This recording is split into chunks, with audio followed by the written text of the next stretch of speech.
What's up, my lovelies, and welcome back to my channel. Today's video is going to be all about how to create a portfolio when you have little to no experience. If this is your first time here, hello and welcome. My name is Tia and I help ambitious entrepreneurs become profitable social media managers, virtual assistants, or if you're just looking to market your own business, this is the place for you. Having a portfolio is important because this is going to show what your work is. When you're dealing with prospect or future clients, they're probably going to ask you to see your portfolio. Now, when you have little to no experience, this may be intimidating because you're gonna think, well, I haven't really worked with anyone before and I really don't have results. But it's okay because it's super simple to make, and it's all right if you don't have that experience because I'm going to show you how to make a portfolio when you don't have any experience. Now, if you have worked with clients in the past, make sure that you check if you have an NDA disclosure. Basically, what this means is you can't name the company and you can't use the graphics or the content that you made for them. Now, there's a way to get around that by saying if it was a skincare company and they didn't want to disclose that they have a social media manager or anything like that, then you could do a general graphic that you would create for them and then put it as skincare company. And that will kind of go around that whole NDA disclosure. Also, you definitely want to make sure to ask your company or your clients if you can feature the work that you've done for them in your portfolio if you didn't sign an NDA. It just protects both of you. The reason why you want to really be careful with those NDAs and ask for permission is because as a freelancer, you're not covered by the same insurance policies like E&O, which is error and omissions, that most employees would get from the company. So just be very, very careful when you are screenshotting or putting in the work that you've done for clients. Anyways, that's just my big tip for the day. So let's go ahead and get started. I'm going over 3 different types that you can implement and create today so that you can start finding clients and having confidence to show them what you have. Let's get into it. Building a portfolio. So again, this is what you can send over when potential prospects or clients want to see your work first. Again, what I want to say is you want to send relevant content that you include in your portfolio. Say if you want to get into the skincare niche and you have a prospect who wants to see your work, you don't want to send over a portfolio full of construction work that you've done on a previous client, or if you have made different content for a different industry that has nothing to do with skincare, because they're going to write you off and say, oh, you won't be able to provide what I am looking for because you're not an expert in the skincare industry. Just make sure you send relevant content. Let's go into what you want to include. So of course you want to add a section about who you are and what your background is. You want to think of this as a resume. What do you have to bring to the table? Who are you, first off, and why should I even hire you? Okay, then you want to add your freelancing specialties, or if you are planning to do an agency, what are your agency specialties? Do you specialize in Instagram, LinkedIn, content writing, caption writing, sales copy, sales funnels? Those are specialties, the things that we went over in our services to offer training. That will show you kind of what your specialty is going to be, and I'll link that somewhere up here so that you can go back and watch that later for services to offer. Okay, then you want to also include case studies, what you did for that client, what did they say, examples of their work, testimonials they gave you, and results that you got. All right, and then while I'm thinking about it, also, if you have a team, kind of going back to if you want to do agency or you are agency setup style, you want to include if you have a team or collaboration going, because some platforms, if you start signing into it in different IP addresses or anything like that, it will make you put another password in and get an authentication code. So if you're bugging your client to get that code each and every time, they're going to start getting suspicious and not understand why they have to keep doing this for you. So just come again as a professional and make sure that you disclose that on your portfolio. Okay, call to action. This is your contact information of how they can get in touch with you. So the 3 types of portfolios I'm going to go over today, again, I'm keeping it really basic in what I'm showing you guys so that you can get an understanding and again, implement it today so that you're not confused and you can go ahead and feel confident when somebody asks you. So we're going to go over presentation style, a PDF style, and a landing page style. Let's go ahead and take a look at some examples so that you kind of know what it really looks like. This is one I created about a couple months ago with my Facebook group. This was literally a live we did. We walked through each and every single one, so it may look a little crazy. Again, we were just doing this as a team together just to get an idea of what to include. We had discussions about it, so we're just going to take a look at this one really quickly just to give you some ideas. So what I like to say is this is the presentation style because it's kind of like literally a presentation. Like I have a video here that's playing, so you can send a link to this to your prospects so that they can view it. Again, right here, I put my company, Truly a Diamond Media, bold because you're going to know who you're looking at and the work that you're looking at when you see my presentation. And then I included a small short sentence on what my agency does. It's a digital marketing agency helping small business owners create an online presence. Boom, straight to the point. This is what I can do for you. This is what my company can do for you. And I put my logo here.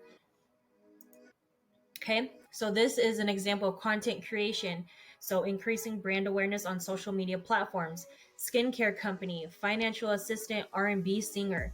Again, you want to make sure you do not include anything that could give away the company that you're working with, because the simple fact that you may have signed an NDA disclosure or you have something that they don't want you to share outside of what they did, because say you set up an email campaign or a product launch and you're showing that before that product has launched yet, that's going to completely screw over that company and it's going to give you a bad rap real quick. So again, make sure you either sign an NDA. If you haven't signed an NDA, get permission. Usually most businesses who don't make you sign an NDA and you're just doing simple graphics per week or different captions, not necessarily product launches, you should be good to go.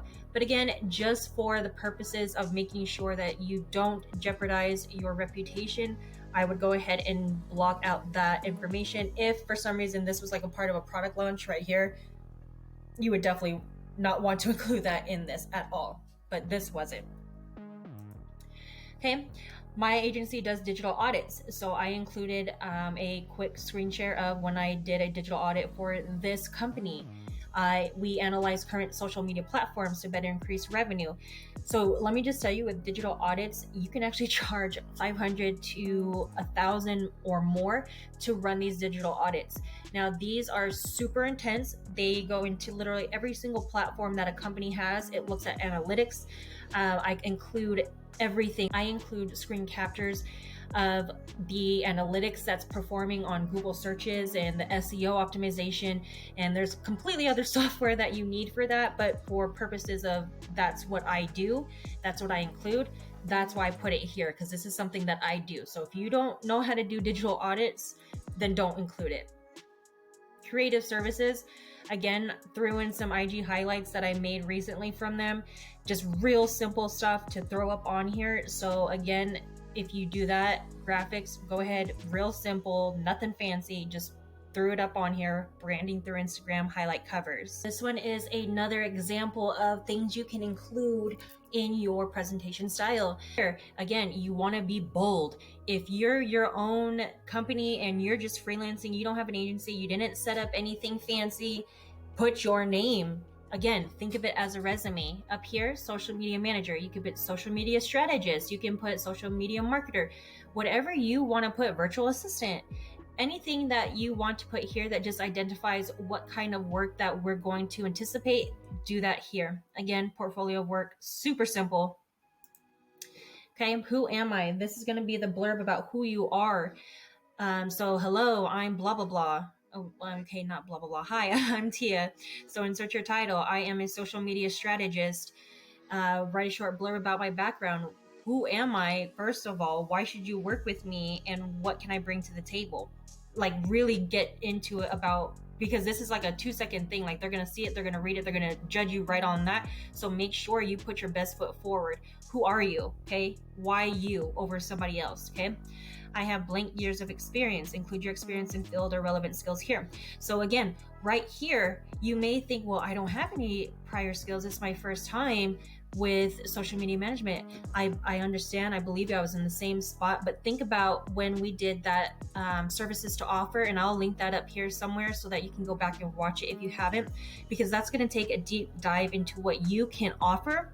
So you'll want to put right here, say if you decide you love writing and you've done so many blogs, but you never really thought a bit about it because you never turned it into that can be a social media manager service. So, okay, I have 10 years of experience, including your experience here of I've written blogs for so many companies or for this industry for this many years. Just anything that you have done that you chose that goes into why you have that much experience and what you can bring to them. Over here, I want you to put a picture of yourself, okay? No selfies, please. Literally, do not take any selfies and put it here. The ones where you have it on your hand away. Don't have anyone drinking in the background. It's crazy the things you see, but just make it professional. I'm not saying dress up in a suit and tie or whatever, but just make it nice, professional, and just inviting, okay? Next, your specialties. Again, this is going to go back to the basic services you want to offer. Are you going to specialize in Instagram? Are you going to specialize in LinkedIn? Are you going to specialize in caption writing, blog writing, sales funneling? Whatever those services you want to offer, you're going to want to put them here, okay? Just list them out and write a little blurb about it on how you can help them with your specialty, okay? Case studies. So here you want to put their pictures, their name, company. Again, make sure you didn't sign an NDA if you do have previous clients. If you don't have any previous clients and you don't even have any testimonials for free work you've done, I'm going to link up here one of the YouTube videos that I went over how to get your first clients.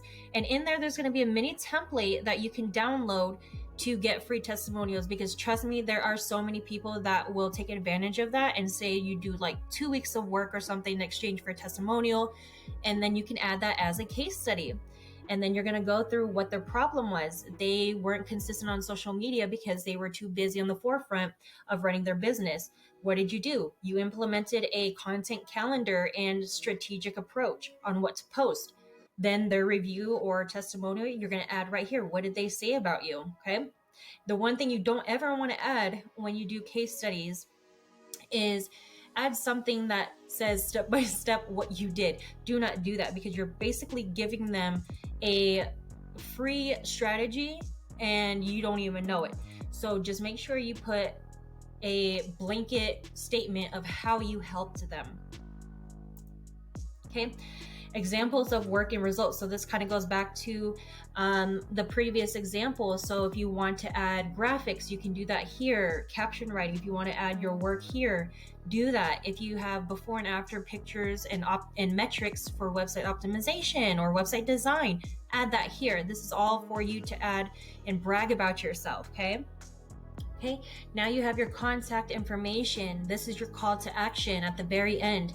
Your name, phone number, website if you have one. If you don't, do not add that. Email, you should have already set up a Gmail account so that you can go ahead and add a professional account, not baby girl cakes 1 2 3 4 5. You can put like tiadeborgia@gmail.com, just something super simple and professional, okay, until you get your domain set up. Company name, if you have one. If you don't, you can omit that. You don't need to put that there. Hours of operation, super important, because you don't want to put 24/7 or not even mention what your hours are, because they're going to think that they can talk to you any time of the day, any time of the night, and you don't want that. You want to specify your hours. So like for me, I want to make any customer service calls or have clients contact me only between the hours of 10 to 7, because I don't want to talk to anyone early and I don't want to talk to anyone late when I'm with my family. So make sure you specify it right here. You want to put your You want to put your social media handles over here also, your professional ones. If you have one for your company, add those over here so that they can go and see your work, because I guarantee you, because it's social media, they're going to want to go to your social media. So just make sure you add that stuff right here. And also, one thing I do want to note is, and I don't know if you can see it because of this down here, but down here I have included a place where you want to add your logo. You want to brand every single template, or every single page, I'm sorry, with your logo, so that it shows that you're consistent as well and that no one can copy your work. All right, so the second way is PDF form. So this is more of a printable type of portfolio that you can bring with you on the go, or if you just want to send it over as a PDF, not so much a presentation style. I'm going to just go through this really quickly because it's all the same information that is on the actual presentation style, just set up a little differently. So again, it's just a regular 8.5 by 11 PDF that you can send over if you want to do that, or print it. Again, everything is going to be the same. Who am I? Insert your picture, insert your information here. Your specialties, so what are your skills, what are the services that you can potentially offer, and a little blurb about those. Case studies, again, I kind of made this a different color here because you don't want it to look like it runs into each other, but again, this is something that you can design on your own. I'm going to just put this again together for this presentation, so again, you can change colors and fonts and whatever you want. Examples of work and results, again, this is the place where you can add it. It has a longer layout, but you can definitely include however you want to represent yourself on these pages. Again, your call to action, very important. Always have your call to action. How can they contact you? Add your socials so that they can find your work and see how you manage your own stuff, or what you have going on your pages. Again, branding, every single page, add your logo. Add your logo. Right, so we're at the third type, websites. So portfolio builders. So I'm going to show you one called Portfolio Box. Now there are multiple portfolio builders that you can always Google, but this is one that I've heard a lot of good things about. So we're going to go ahead and take a look at it. Portfolio Box is an online service that was created for people to use to build their own websites. It's really cool because it does have a knowledge base. So if you have any questions on setup, it actually has its own community forums. So you can ask questions, and it's a super simple website allowing you to create your own website portfolio, look elegant and professional. And guess what? It only starts at 90 cents a month. Or if you want to get a customized domain, you actually can get the first month free, then it's $7.90 a month after. So it's pretty cool if you want to check that out. Right, so again, what to include, you want to make sure that you add links to other maybe websites that you've worked on, social media posts that you've created, blogs that you've written or written for yourself too, email marketing campaigns that you created. It's really cool because with portfolio websites, you can actually house all kinds of services on these, and you can add additional features. So say you want to add like a little shop store or something, like just whatever you want, it'll make it look so much more professional. And at that point, you'll also have your domain name, you'll have your branding with the font, the colors, your logo already in place. You'll have your homepage content, you'll have call to actions, you'll have contact forms. And the nice thing about website portfolios is you can get SEO on your website, which gives you experience to show as well, because you can show your analytics. And again, SEO is search engine optimization. So if someone's searching keywords that you've included on your website, even if it's just a portfolio, you'll show up more on Google. If you made it to this point of the video, thank you so much. I appreciate it, and I appreciate you sticking around. And to give even more value to you, in the description box down below, I've actually inserted the links to edit the Canva templates I used today for this presentation for you guys. You're gonna get the PDF version and the presentation style so that you can go ahead and start editing colors to your brand, the font, adding your logo, adding your work. and it's just gonna give you a basis of what to include, so again, you can get started today. I appreciate you guys so much. I appreciate all the love that you give me on my social handles. I absolutely adore each and every one of you. As always, make sure you hit that like button down below and hit that subscribe button with all notifications turned on so that you don't miss a single upload. Again, it's my passion to help you guys on your journey and provide as much value and content as I can. So if you want to see anything different next time, go ahead and also let me know, because I'm here for you guys. I want to know your questions. I want to know what you need help with so that I can help you. Also, make sure to follow me on Instagram at Tia Riche, or join my Facebook group for free, which we share so many wonderful wins and different tips and tricks throughout the week. And I'll link all of that down below in the description. Again, if you're here, make sure you go and grab those templates so that you can start customizing them to your brand. All right, that's it for me today. Make sure you have a safe weekend and stay tuned for next week's training and catch up on the past trainings. I'll link those somewhere here, and let me know if you have any questions. Shine bright like a diamond.